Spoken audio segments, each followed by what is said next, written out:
What is your grief plan during these holidays? What if I told you that there's more to it? That there are benefits and resources from heaven that are available to help you in this life, and you've never heard about them? Are you curious? Well, join Gordon Merrill as he digs deeper into making heaven real in this life.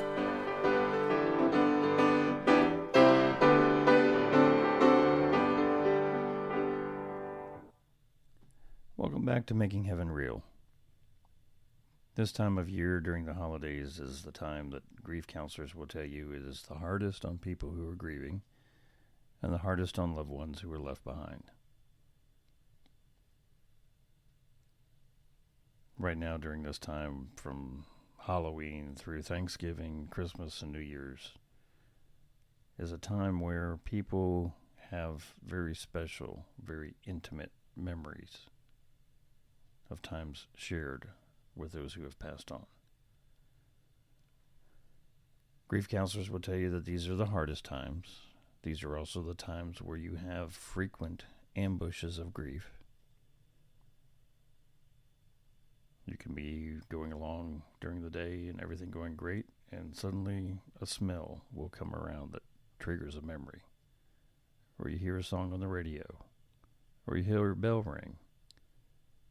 Any of those have the ability of triggering a memory, which also triggers an ambush of grief. Grief counselors will also tell you that during this time is especially important that you plan ahead to celebrate that person during those special days, that you celebrate through the grief. While that sounds counterintuitive, it does make sense. Celebrate the person who was so special to you. Celebrate the person who gave you those special memories or shared those special memories with you. We talked last week about how traumatic grief is physiological and it causes changes in your body. Not just emotions, it's not just memories, it's not just your heart. There are changes physically to your body during this grief. So you need time for your body to catch up to your mind and your soul and your heart. That may be why grief counselors also tell you never to make any radical decisions during the first year or even the first 2 years, waiting for your body to catch up. We know that God did not create death, nor does he delight in the destruction of the living. That's a quote from the Book of Wisdom. Similar wording is found in Ezekiel 33. So if God does not take delight in the destruction of the living, we know God does not take delight in the pain and suffering of those left behind. So let's kind of look into what God provides for us during these times. We've talked several times about how we as humans don't really have any good, steadfast way of handling grief. For the most part, the discussion we had a couple episodes ago was our way of handling grief is broken. And we used an example of a coworker who was told to come back to work in 5 days or get over it. We have manuals for expecting a baby, a marriage, honeymoon, first house. There are no manuals for death and grief. Yet everyone you know will die. And your family, friends, anyone you've had come in contact with, will grieve at some level for your loss or the loss of that special person.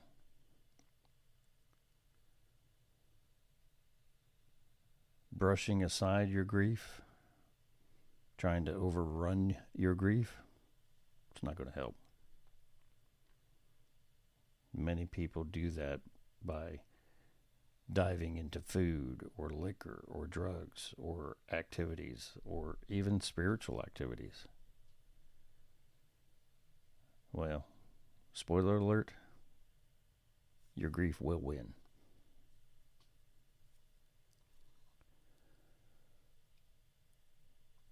Paul Coslin in her book says, although we make progress with our grief in the first few months and years, in reality, we will continue to grieve and heal throughout our lifetime.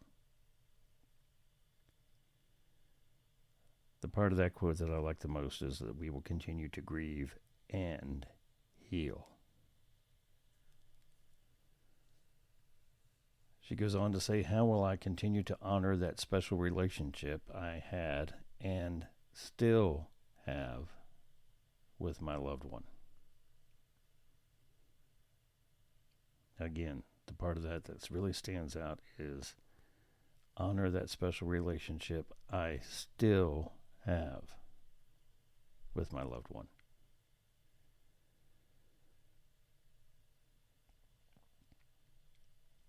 A local pastor has reminded us that through the loss of his father, he read in a book that we need to find our way to, quote, thin places in the world where the veil between heaven and earth grows thin and we can start making physical contact with God.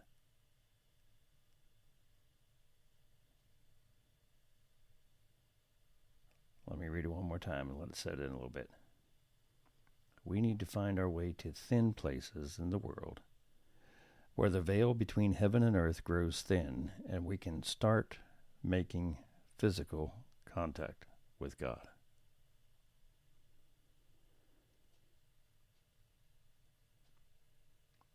Grief is as much physical as it is emotional.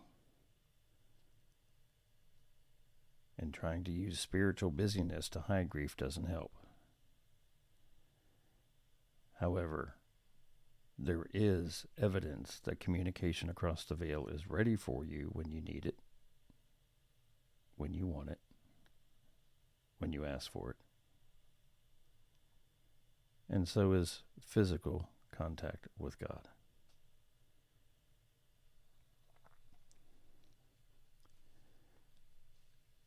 Let me give you just a quick example, personal example. I don't like to do this too much, but I think this answers a lot of the points we're discussing today just within this one example. When I lost my wife, I was in a town that was basically her hometown. I hadn't been there long enough to have a whole lot of friends.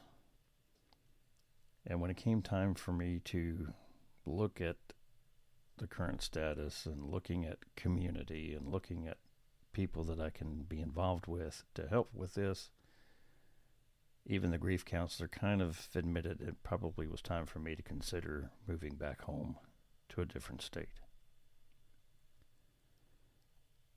During that time, I would walk around the neighborhood every day, sometimes 2 and 3 times a day. And the whole time I'm sitting there talking to God as I'm walking, I'm having this conversation where I feel like I'm not getting through. I almost feel like I'm abandoned.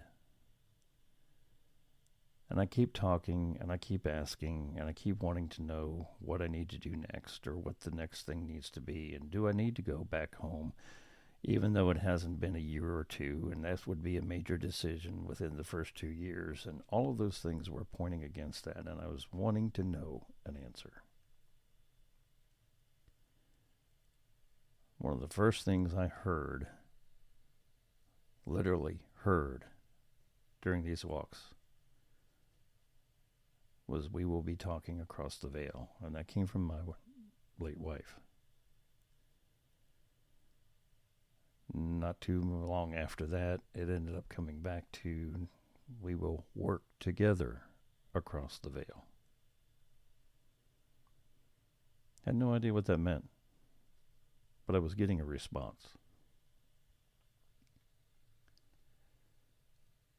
Now, I have some medical training, but I'm not a doctor. So I will preface what I'm getting ready to say with, I'm not sure that there's any medical background to this comment. But when we know that your body goes through a process of recovering after a traumatic grief incident, and as a part of that, it is so focused on recovering that area of need that it diminishes some of your responses in other areas. I really feel like when I felt like I wasn't being heard and I wasn't hearing from the other side, it wasn't that it wasn't happening. It's that my body wasn't recognizing it because it was dealing with the emergency. Looking back on it later, when it had enough time for my body to recover, remember several instances where there was communication during that time. Even as far back as within the first week. There was a particular situation where I needed a particular document. And I knew how organized my late wife was. And I knew it had to be in one of 2 or 3 areas.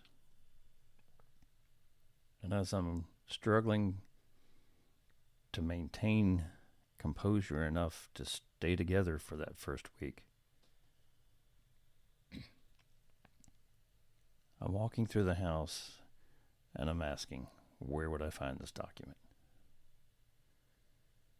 I pull out one of her notebooks, put it on the counter, open the notebook, grab through it a little bit into a couple of the dividers, and as I open it up, there in front of me is the document I need. That was just one of several times that it was obvious that communication was happening.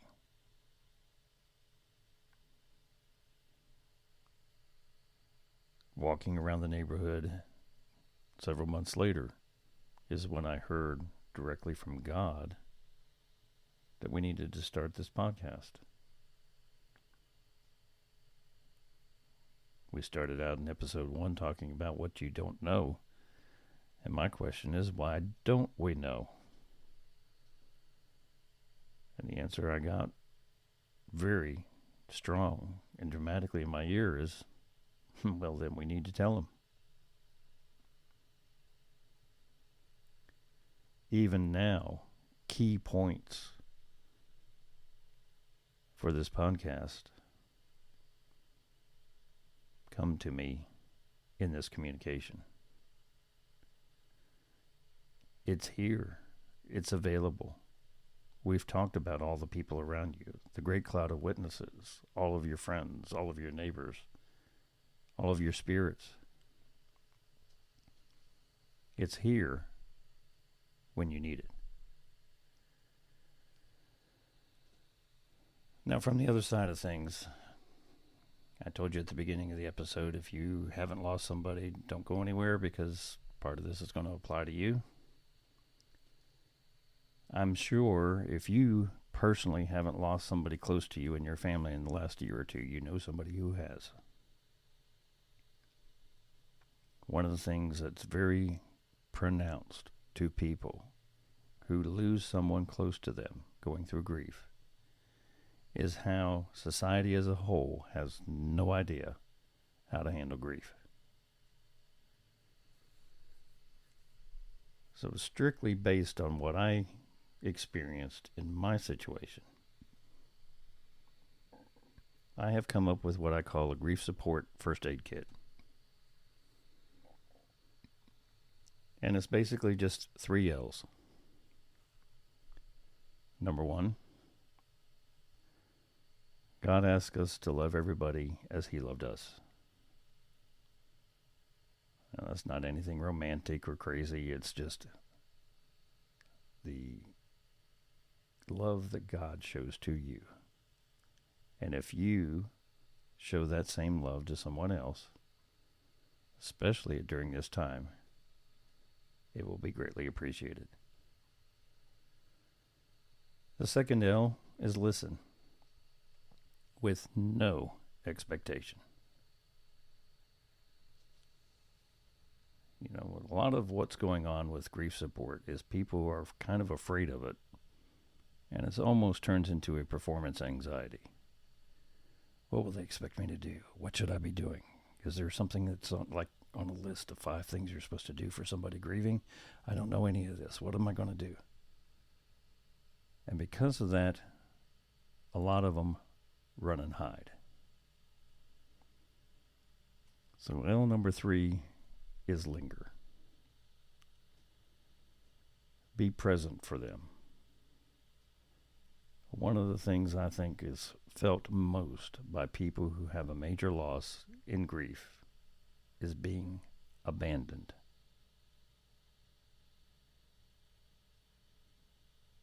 You were a friend 2 weeks ago, but since so-and-so passed, I don't see you. You're not around. We don't talk. So you feel abandoned.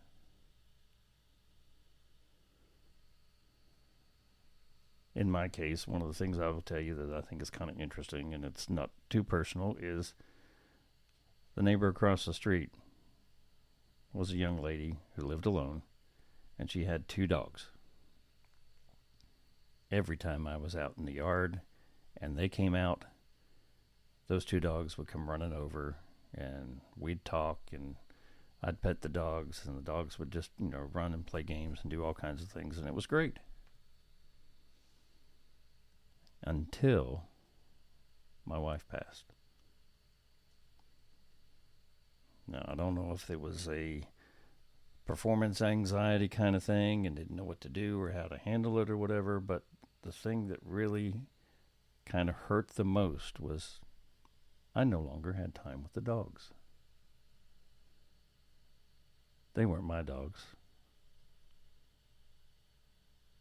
But those dogs showed affection, had fun, and no longer had that in my life.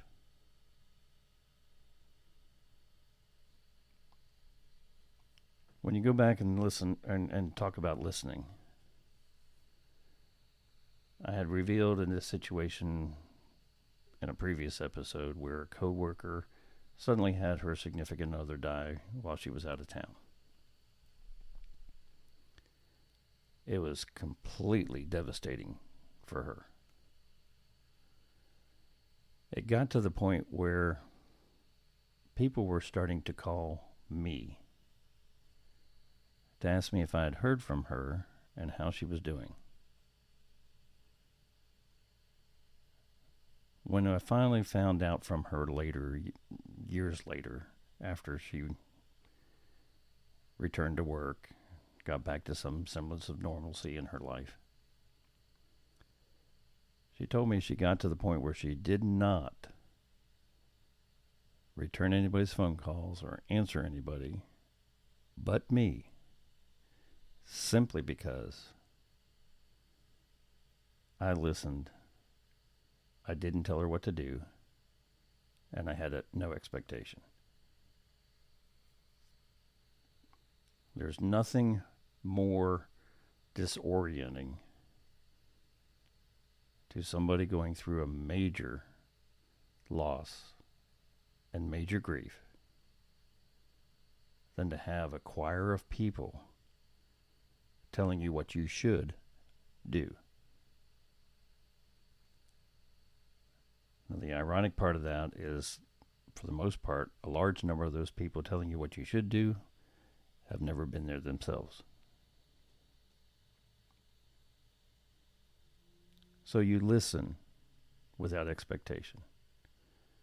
You don't tell them what to do. You linger so they're not abandoned.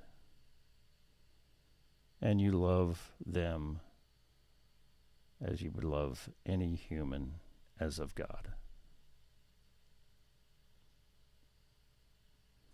Probably one of the biggest things that helped me the most that very first week after my wife passed, when I was so utterly devastated,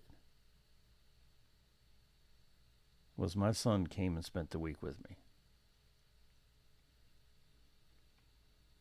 Probably most of that week, I would say probably 80% of that week, he said nothing.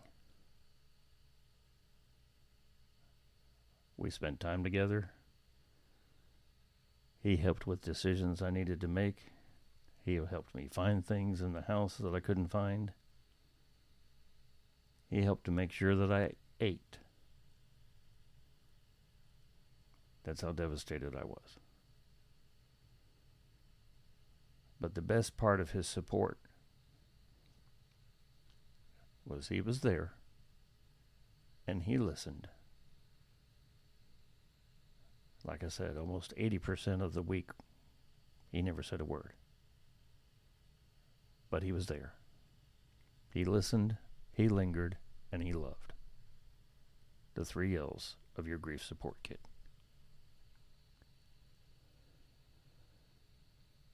People who are grieving don't want you to fix it. You know?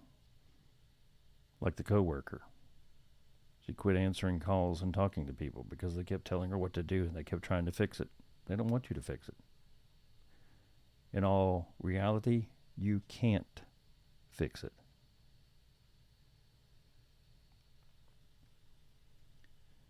To a certain extent, people who are grieving don't even want you to understand. Unless you've been totally involved in that intimate relationship, which is physically impossible, you wouldn't understand the loss.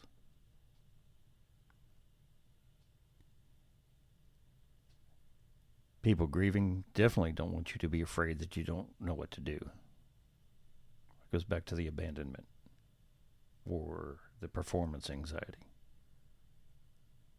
They're not looking for you to do anything. They're not looking for you to know what needs to be done. They just want you to love, listen, and linger.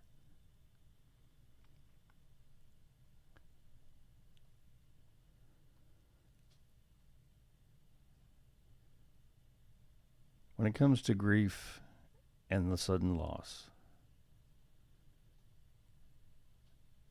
be thankful that you know that the loved one being gone is not the final word. You'll see them again, but they're with you right here, right now. They're with you. They're around you now. They're listening to you now, and yes, they're even talking to you as well, if you listen. Now, we've talked about your loved ones being around you, your most intimate loved ones being close. We've talked about spirits being around you and the great cloud of witnesses and all those people who are there. We've also talked about heavenly equity, for which these witnesses, these spirits, are a part. It's just a matter of when you're willing to listen or ask that they be a part. So during these holidays, one of the things that you will hear from grief counselors is be close to family during these special days. Plan to celebrate that loved one during one of those days. Remember the happy moments with that person. And be aware that grief ambushes will pop up anywhere they want to. But I've added a couple to those lists. Rely heavily on your spirit team to help and support you through the day. Be thankful for your loved one, your spirit team, and God for the heavenly equity that is shown for you every day, but especially during this day. And find one person that you can share positivity with for the day. If it's somebody outside you've never met before, but you see at the shopping center or whatever, you can show some positivity there. If you're around family, it should be very easy to show positivity. If you're around intimate family, then you can show some positivity and reflection on the loved one that has passed.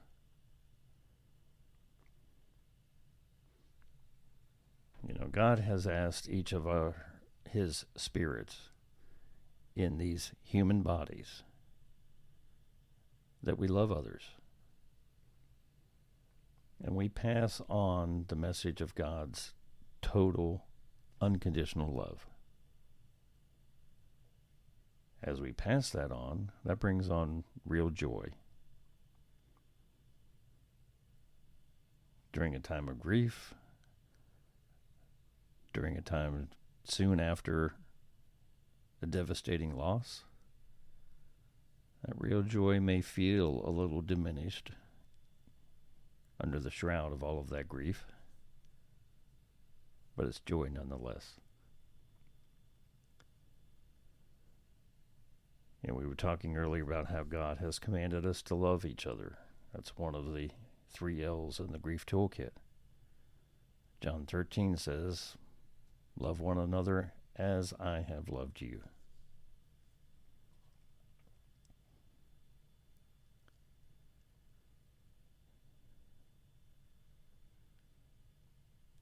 Not too long ago, there was a couple years ago, I guess, there was a couple guys, Shane and Shane, produced a song that says, "I'm fighting a battle that you've already won."